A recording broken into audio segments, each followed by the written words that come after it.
and so grateful to be here, right now. And I acknowledge this life, the life that is surging through me, warming and filling me with this joy and this movement and this awareness, my senses filled. And so I know that this life, this source of everything that is, everything that I am in, every experience that I experience, even those things that I know nothing about or are oblivious to, it is life, it is source happening. And it never stops happening, for I know that it is eternal. It is always creating, always present wherever I am, wherever anything is, because that's what it is. It is presence. It is awareness. There are no spaces and no places where it does not exist. And because of this, I recognize that it is me, that I am its, all that it is, all of its power, every place and everything that it is me. For nothing can be separated from itself. And so wherever it is, I am there. And wherever I am, it is there. I am never alone or apart from it, for this is impossible. And because it is eternal, that I am blessed with that I have my being and my consciousness with it, and that it is creating everything for itself. And because that is done perfectly, that I can rest assured that everything in my life is being created for it as me. And as I recognize this, I understand that the infinite that it is, because it is unlimited, that I am a snapshot in that finite. I am held still in a moment where I can recognize myself or recognize someone else or something else, and that is just a snapshot in a moment. And in that moment is eternity, and every other moment is a new snapshot. And so I know that God is alive and well within me and in everything that I experience. And I'm so blessed by this, knowing that all are experiencing God and infinity and eternity. And that this field of life that carries all is blessing and loving all and becoming all in every form and every shape and dimension, and it is beautiful. And so in this, in the awesomeness of it, I give great thanks for this truth, knowing everything in my life is beautiful, is God, is happening, is eternal, and it is for me as it is for all, the blessing of life, of the one. And so I simply release this with great thanks, great excitement as what the next to be is, that next snapshot. And so I step into my infinity, knowing God has it all right now. And so it is.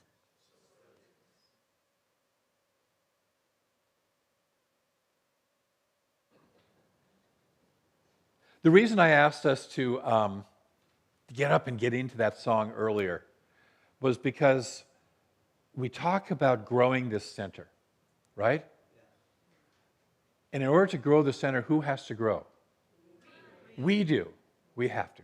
My previous church, which shall remain nameless, wanted me to grow the church as the minister, and there's that expectation always, the minister needs to grow the church. And I've got a secret for you. The minister doesn't grow the church. The message doesn't grow the church. The music doesn't grow the church. What grows the church is the energy and the vitality of the community itself. Now, all those other things are wonderful, and they can support it or minimize it, but what grows it is you and I, all of us together, embodying this teaching.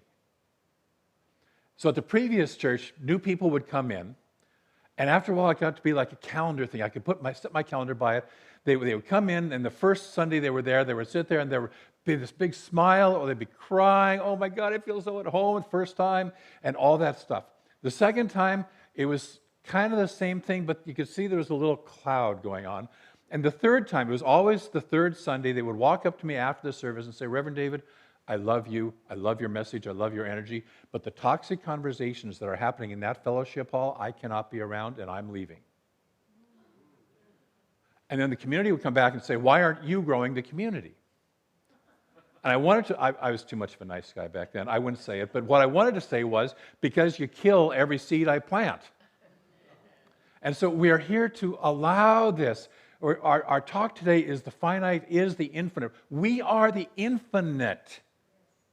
Get that? In form is the finite, and the finite doesn't mean limited, it just means focused. We are this infinite presence, this infinite life energy, focused as us. Nudge your neighbor and say, you are a focal point of the divine. All of the life, all of the love, all of the light, all of the power, the peace, the beauty, and the joy of the infinite is individualized as you, me, all of us. And so as we get that, as we live that, I first got into personal growth seminars because a friend of mine that I hadn't seen in several years called me up one day and said, can I take you to breakfast? He lived in Hawaii. I was living in Los Angeles. But he was over in Los Angeles working on a project, and so he showed up in his beat-up pickup truck from the shipyard that he was doing a project for, in just a plain old white t-shirt and jeans, nothing fancy at all. But the minute he stepped out of his truck, I looked across at the parking lot at him, and I went, whatever he's got, I want it. I could feel him across the parking lot. And so when you and I live this teaching, we don't have to sit out there and go and knock on the doors and say, have you found Ernest yet? Ernest is not lost. He's dead, but he's not lost. We live it, and people will come up to us and say, what do you got going on here? I want to know what it is. And then the second thing that happens is everybody gets tongue-tied and says, well, I can't really explain about this church. You don't have to explain about this church. If you find a fabulous Thai restaurant, and somebody says, tell me about the Thai restaurant, do you give them the whole history of Thai food? There's 4 regions of Thai, and you can get northern and northeastern and central and southern, and here's the history of all, and then these people come from. Do you do that, or do you say, no, it's fabulous, you got to go. I'll go with you. Let's go together for lunch or dinner next Wednesday, right? Is that how you kind of do that? You don't try to analyze it and tell everybody every little detail of it. You don't care. It's fabulous, and that's what you tell them. Yes? And by the way, we got a website. Send them to the website. I learned this in multi-level marketing 30 years ago, is you don't try to explain the product you're selling. You either give them your up level or you tell them to go to the website. Because I don't know the science behind what I'm selling. I just know it works.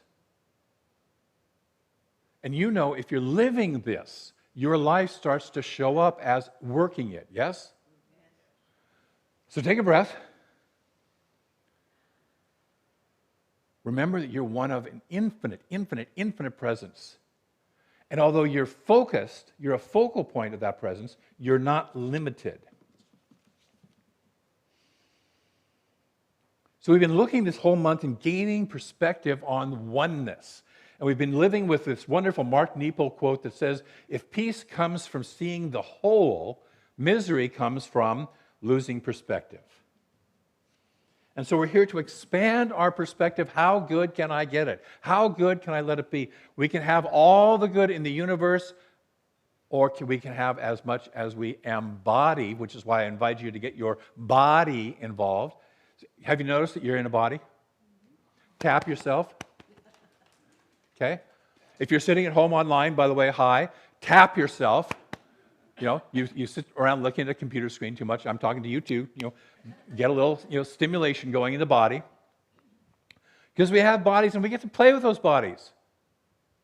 And we get to play as those bodies, yes? It's fun sometimes. Sometimes it's painful. It's just life. But we're here to be that infinite in form and in expression. I would much rather experience chocolate than I would to just learn about chocolate. I would much rather experience really good sex than to just know about the mechanics of sex. Yes? I remember hearing a woman friend of mine one time said that good sex is when you get up afterwards and you walk to the kitchen for a snack and you're just feeling fabulous. She said great sex is when you're crawling across the floor afterwards because you can't walk. I don't know about you, but I want great sex. And I don't mean that just sex. I'm talking about life, yes? Okay? All of that energy. So we can have a living moderately well, or we can live flat out, as the song says. Supersize it. Live in that abundance of life, of love, of wholeness. I'm conflicted because I had my talk that I wrote on Friday, and then I have the one that downloaded at 5 o'clock this morning, okay? And they're sort of like both occupying my head at the same time. But we'll make it all work. You have till 1 o'clock, right? So, I guess what I really want to say is we are here to embody the infinite and not to limit ourselves. Ernest Holmes' reading for the day. Would you hand me my cell phone too, please? It's down underneath there. I forgot I wanted to get a reading out of that too. Thank you. Ernest Holmes' reading for today out of the 365 Science of Mind starts off this way. Fear, the title is Living Without Fear. Fear robs memory of happiness because it dwells upon the limitations and morbidities of the past. It robs the future of pleasurable and enthusiastic anticipation because it casts a shadow of its past into the future. And it robs today of the possibility of fulfillment because it denies the good we might experience in the moment in which we live. How much better it would be if we could think as a child thinks, abandoning ourselves to the integrity of the miracle-working universe in which we live. How would it be if we could live? This is what Jesus said we need to be like little children. To have that freshness. To have that, I'm not carrying the weight of all my years of baggage, right? Okay? You not you, but you know people like that, right? Yeah. And to let ourselves be free. And then Richard Rohr today, oops, not that one. I've got my new phone here. I'm still kind of learning it.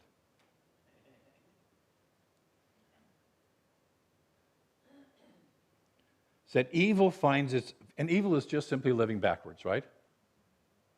Evil is just, take the word evil, turn it backwards, and it's live.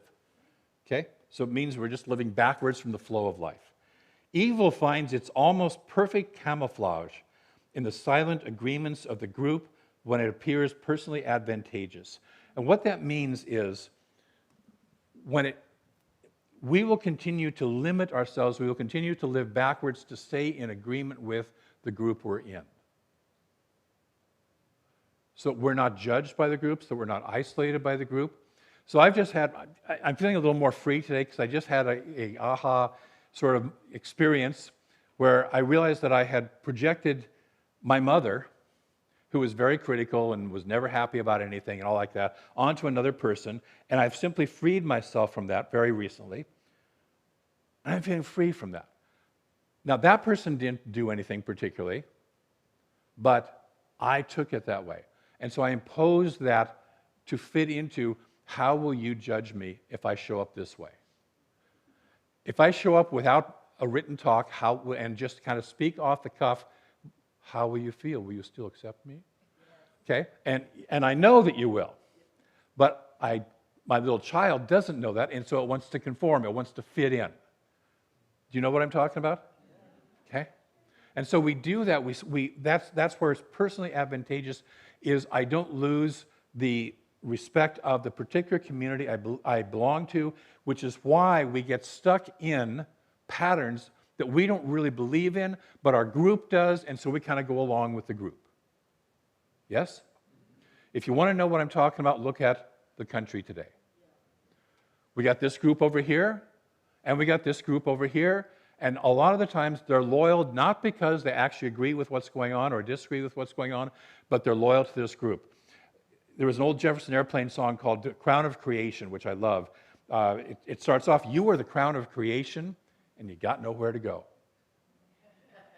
And so our invitation is to create someplace to go, yes? But it has this line towards the end of it that it says, in loyalty to their kind, they cannot tolerate our minds. In loyalty to our kind, we cannot tolerate their obstruction. In both cases, we're loyal to our kind. Richard Rohr calls this the cosmic egg, the cosmic story, and we have our personal story, my personal story, we have an our group story, and we think that's the only story. My story, the collective group that I belong to story is all there is. There's two other levels. One is called other stories, where we start to, and we encounter eventually other stories than our own, yes? There's other perspectives. And we do one of two things. We get curious and open up, wow, what's that about? Or we shrink and say, no, my story, our story only.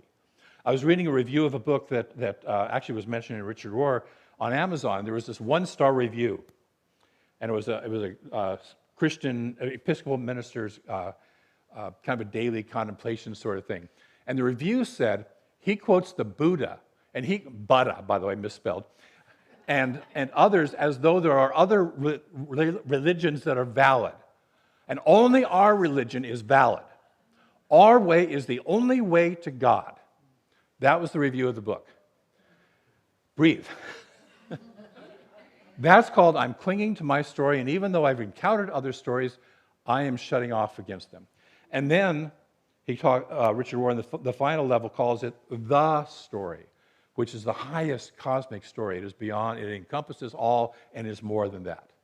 Accepting that a lot of times we get confused in my personal story and our tribal story is the story. Okay? So we are being called, if we want to open up to more and more and more of the infinite. Otherwise, we get locked into our little group, our little perception of the finite, and locked into that right here, and we don't expand. And nothing happens. So take a breath. We're being called to expand beyond what's been comfortable for us and to recognize and embody. I want to say that, I can't say that enough. Embody who and what we are. It's not enough to know about it. Your life, my life, will not change until I'm putting it into practice. Yes? My life will not change until I actually eat chocolate. At least that part of my life. Okay? So we are being called to use this teaching, to apply this teaching. Don't put your hand up. This is I'm going to ask this question rhetorically, but how often do you do spiritual mind treatment in a week? Our 5-step prayer process. For our brand new person over here, you don't know about it, so you're fine. But how often do we apply it? How often do we take this and live this and say, I choose to use these tools, I choose to use this teaching to expand my life more, to expand what I want to be in the world more. To instead of letting the world dictate to me how I'm feeling and what I'm perceiving, I tell the world, this is who I truly am, and this is who I truly am going to be. That's what we're being called to be. And we have to recognize that as each of us expands, the world expands to some degree or another. Yes?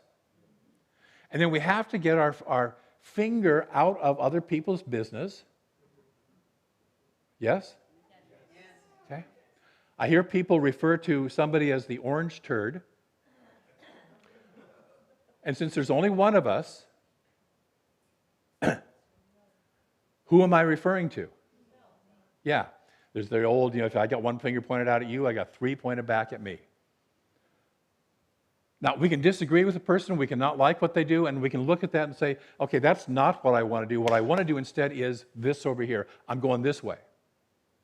But if we're focused on, I'm going to take on that person and hate that person, we're missing the potential of what we have, and we're missing the fact that we are a oneness. Uniquely expressing. Take a breath. I know that was so challenging for a couple of you. I don't like to watch that person either, but we can't sit there and go finger pointing and judging. We can instead say, what I want to create is greater love, greater tolerance, greater diversity, equity, and inclusion in life, and belonging, thank you, the fourth one, in life, because frankly, that's the only thing that's going to move us forward in life. Oh yeah, there's people other than me, that's diversity. Have you noticed? Okay. And they have different stories than me, dang it. And they don't do everything my way, really dang it. Can I open up to something new? Can I open up to something more? Can I open up to the infinite being expressed in the finite? Ernest Holmes says, it is like a mirror, it being spirit, the infinite. It is like a mirror. It looks back to us as we look at it, because our looking at it is it's looking at us. As I'm looking at God, it's looking at me, and then he goes on to say, at the level of our looking at it. Whatever level of idea I have about God is how my experience of God will be. Got it? Whatever experience I have, whatever my view, my belief system about life is how life will show up for me. Because the universe is always saying yes to whatever it is that I'm believing, whatever it is, not what I wish to believe, not what I like to be nice and think I believe, and say I believe to all my nice New Thought friends, but what it is that I believe in my gut. And that's where we have to do the change. That's where we do the work. It's that gut level. So that infinite is looking back at us, and we are looking back at it. And Anais Nin reminds us that we don't see things as they are. We see things as we are. So take a breath. I hate that saying, because there's some really people that just tick me off, and it's their fault. Don't you know that? You know them too, don't you? Maybe not the exact same ones, but. So we realize that the infinite is not some far-off thing that we have to reach out to. The infinite is giving itself to us constantly. It's here. It's surrounding us. It's saying, hey, I got everything you want. Do you want it? And we're saying, I would, but, I'm busy over here being mad at this person. I'm busy over here being scared about my money situation. And God, I'm this age, so I can't really do that. And I'm too fat, I'm too skinny, I'm too tall, I'm too short, I'm blah, blah, blah. I'll get back to you. And the infinite is just sitting there, whenever. I'm here. I'm here infinitely. I'm here eternally. What do you want? So the invitation is to open the valve, which many people have just a little trickle flowing through. Yes? Not you, but people. Have just a little trickle flowing through. It's to open it up and let it go. To live flat out. So take a breath.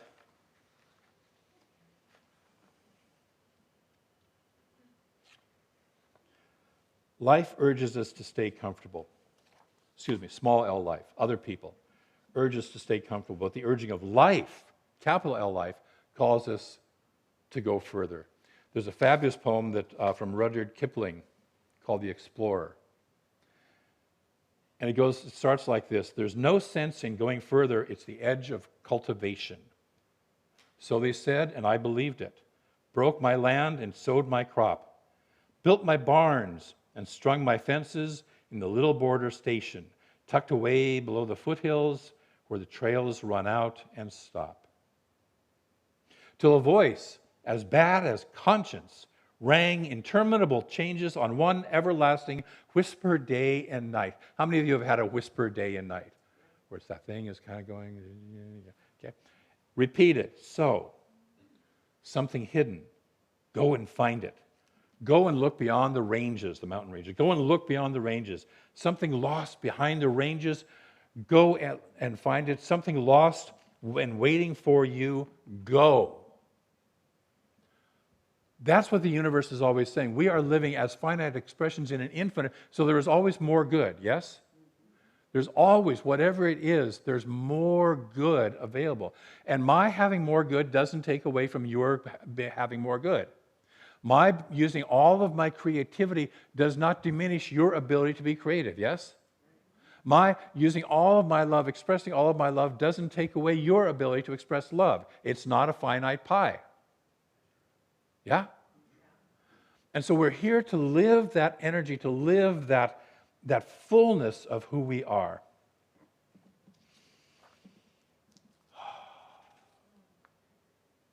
And so your homework for this week is, number one, to listen to what is calling you, listen to that divine urge, and say yes. Say yes and let the infinite lead you in its ways. Because the truth is, we can't figure out how to get from here to there, can we? In a lot of cases. If we could, we would have already been there, yes? Okay? So let the infinite lead you in its ways and embody it. And then the second thing is, as the old stories arise, and they will, if you start stepping out and saying, I'm going to be more of who I am, the old stories of what do they think of me and you know, and all that stuff will arise. Thank them for keeping you safe and comfortable, but tell them there's something beyond the ranges, and I'm going. Will you do that this week?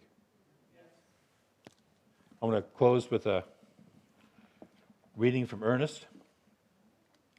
He says, this is our challenge, this is our privilege, this is our opportunity.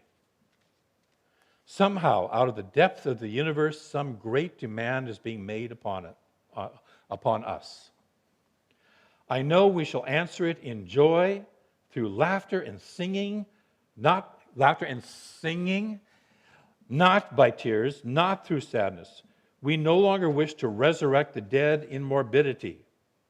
Now we wish to so chant the hymn eternal that there shall be no dead, for we have come to give the world life and joy and peace, and I know it shall be done. Yes. So we have an affirmation. Say this with me. I am the creativity of the infinite in form. I am so much more than I already think I am, and I choose to go further and be more. Okay.